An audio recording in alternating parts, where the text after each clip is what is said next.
반갑습니다. 하말생 하나님의 말씀은 생명이다. 안성용 목사입니다. 우리 교회에서 계속해서 성경 통독을 열심히 하고 있습니다. 이제 오늘부터 우리가 요한복음을 읽게 되어지는데요. 여러분들이 요한복음을 읽으시면서 조금이라도 더 하나님의 말씀을 통해서 은혜를 받기를 소원하는 마음으로 요한복음 개괄을 준비했습니다. 여러분, 제가 이거 생각보다 준비하는 데 시간이 많이 걸려요. 잘 들으시고 이 오늘 들은 유튜브를 통하여서 요한복음을 통해서 더 많은 은혜를 꼭 받아 주셔야 됩니다. 자, 그러면 스크린 보겠습니다. 여러분, 이름하여 사복음서 그러면 마태, 마가, 누가, 요한복음을 의미합니다. 네 개의 복음서니까 마태, 마가, 누가, 요한복음이겠죠? 그런데 공관복음이다 그러면 마태, 마가, 누가복음까지만 공관복음이에요. 여기서 공관이라는 것은 공통된 관점을 가지고 있다라는 뜻입니다. 근데 공관복음에서 요한복음이 빠졌죠.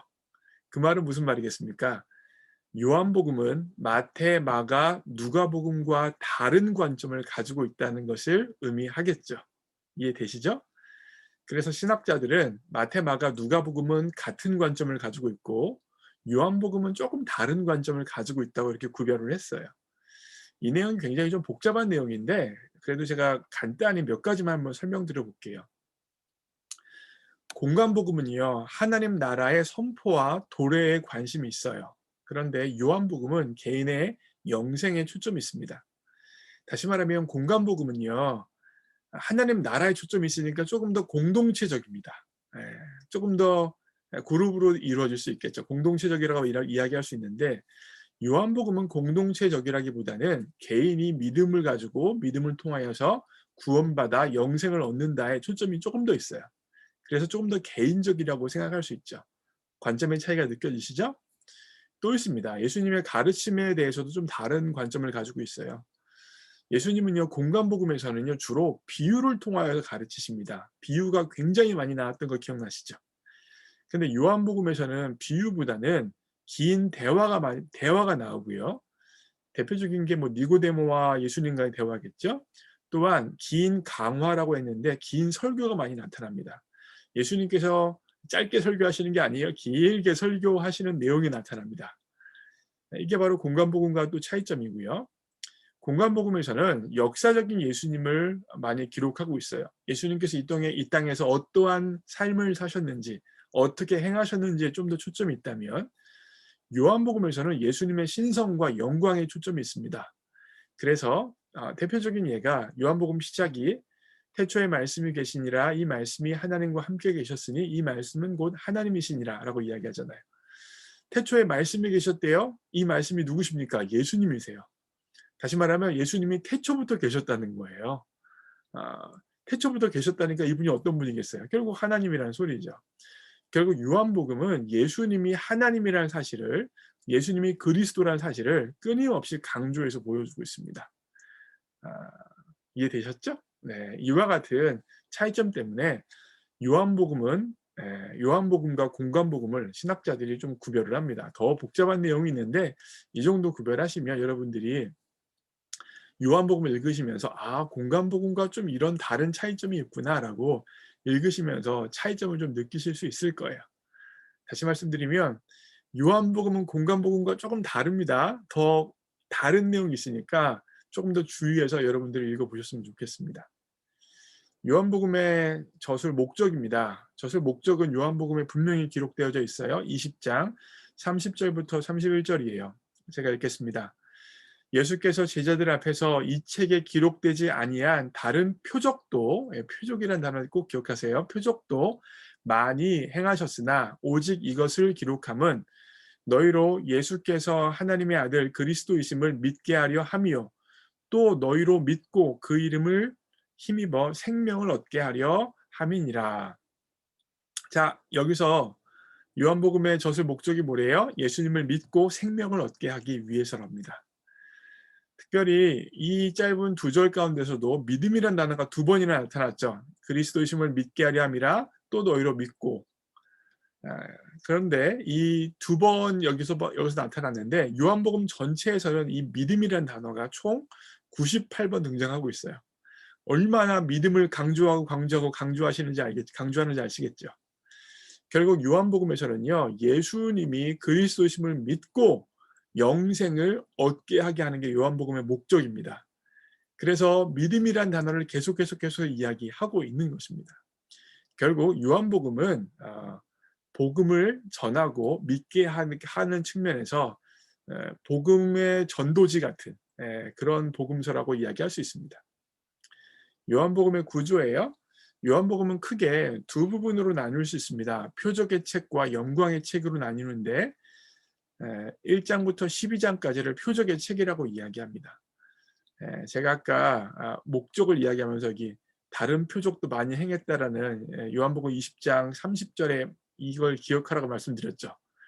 근데 1장부터 12장이 표적의 책이라고 기록되어져 있어요. 특별히 1장부터 12장까지는 7가지 표적이 나타나는데 대표적인 게 첫 번째 표적이 가나 혼인잔치의 표적이고 두 번째가 왕의 신하의 표적, 세 번째가 38년 된 병자를 고치는 표적, 네 번째가 5천 명을 먹이는 표적이에요. 오병이어 사건이라고 할 수 있죠. 이와 같은 표적의 목적이 있습니다. 목적이 무엇일까요? 예수님이 그리스도이심을 드러내는 거예요.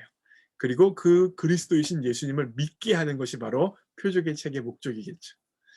또 13장부터 21장까지는 영광의 책이라고 기록하고 있어요. 예수님께서 제자들의 발을 닦이시고 이제 십자가 가시기 전에 마지막으로 강화의 설교를 하시고 순환 받으시고 십자가 지시고 부활하시고 승천하시는 내용까지 기록이 바로 이 영광의 책의 기록이에요. 왜 이 부분을 영광의 책이라고 이야기했는지는 제가 조금 이따 말씀드릴게요. 요한복음의 특징입니다. 요한복음은요, 가장 쉽지만 또한 가장 이해하기 어려운 것이 바로 요한복음입니다. 왜 쉽겠어요? 쉽게 예수님이 어떠한 분인지 드러내고 예수님을 믿게 해야 하기 때문에 쉬울 수밖에 없겠죠. 제가요, 교회에 처음 나오신 분들이라든지 아니면 처음 신앙생활 하시기 원하시는 분들에게 제가 요한복음 읽기를 권해드려요. 왜 그럴까요? 읽으면 바로바로 이해되어지기 때문입니다. 그래서 요한복음이 가장 쉬워요. 복음서 중에서. 그런데 또한 가장 어렵기도 합니다. 왜 그러냐면 요한복음은 구약적인 의미를 내포하고 있고 그 의미를 알면 알수록 더 깊이 요한복음을 깨달을 수 있도록 쓰여졌기 때문에 요한복음이 어렵습니다. 요한사도가 요한복음을 쓰고 요한 1, 2, 3서를 쓰고 요한계시록을 썼잖아요. 요한계시록도 마찬가지예요. 구약의 의미를 내포하고 있어요. 요한 사도가 보여줬던 써놓았던 계시나 환상 같은 것들이 그런 이미지 같은 것들이 그냥 단순하게 주어진 게 아니라 구약에 있는 이미지를 가지고 쓴 거예요. 근데 이단들은 그런 이미지, 구약적 이미지를 무시하고 자기 나름대로 자기적으로만 해석해 버리죠. 아닙니다. 구약적인 의미가 다 있어요. 요한복음도 마찬가지입니다. 그래서 구약의 의미를 알면 알수록 요한복음을 통하여서 더 큰 의미를 깨닫고 은혜를 받을 수 있습니다. 대표적인 게 바로 요한복음에 나타나는 7개의 나는 뭐뭐시오예요. 요한복음에서 보면 나는 생명의 떡이요 세상의 빛이요 양의 문이요 마지막에는 나는 포도나무요까지 나와요. 그런데 이 구약적인 배경을 모르는 분들은 예수님께서 생명의 떡이다 포도나무다라고 본인을 향하여서 말씀하셨나 보다 정도로 끝낼 거예요. 그렇게 예수님 비유적으로 말씀하셨구나 자신에 대해서 이렇게 끝낼 겁니다. 그런데 구약적 배경을 아는 사람들은요. 이게 나는 뭐뭐시오라는 것이 헬라어로 에고 에이미라고 쓰여져 있는데 이 에고 에이미가 구약에서 어디서 사용되어지냐면 출애굽기에서 모세가 하나님을 향하여서 하나님 당신이 누구십니까? 라고 물어봤을 때 하나님께서 본인을 향하여서 본인의 정체를 드러내실 때 에고 에이미를 사용해서 말씀하셨어요. 이때 하나님께서 뭐라고 말씀하셨냐면 에고 에이미를 사용해서 나는 스스로 있는 자다라고 말씀을 하신 거예요. 결국 신약성경에서 요한복음에서 나는 생명의 떡이요로 있는데 거기에 뭐가 나와요? 에고 에이미가 나오는 거예요. 그러면 구약적인 배경을 아는 사람들은 이걸 읽으면서 예수님께서 에고 에이미를 사용하셨네.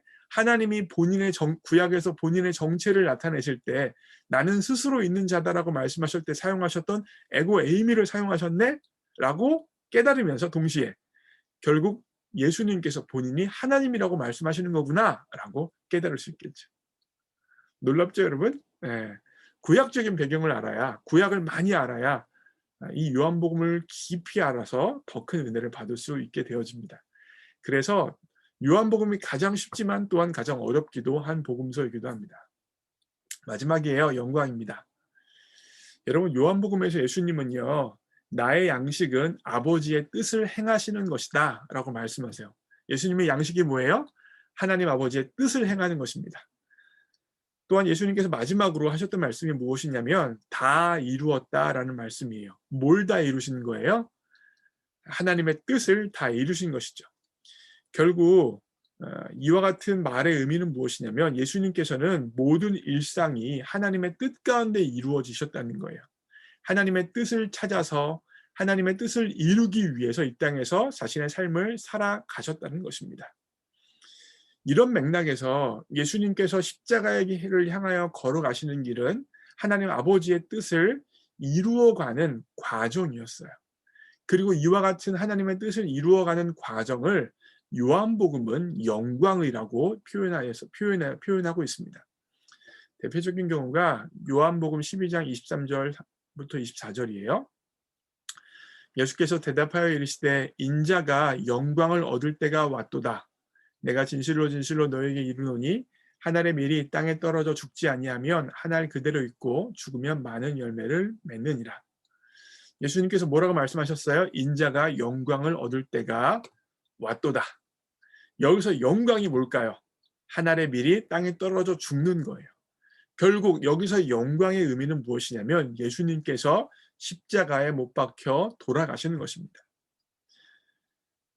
요한은요, 이를 통해서 분명히 알 수 있는 것이 무엇이냐면 요한은요, 예수님께서 십자가에 못 박혀 돌아가시는 게 정말 아프고 힘들고 어려운 일이다라는 것을 분명히 인식은 하고 있지만 단지 아프고 힘들고 가련하고 버거운 일이다 정도로만 묘사하고 있는 게 아니에요.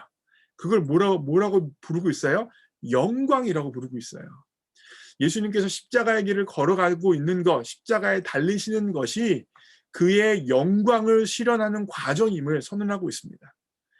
영광을 받는 과정이라고 이야기하고 있는 거예요. 왜요? 하나님의 뜻을 이루어 가고 있기 때문입니다. 하나님의 뜻이 하늘에서 이룬 것처럼 이 땅에서 이루어지고 있기 때문에 그것이 바로 예수님의 영광이 되어진다고 요한은 이야기하고 있습니다. 사랑하는 성도 여러분, 하나님의 뜻을 이루어가는 십자가가 무엇이라고요? 영광입니다.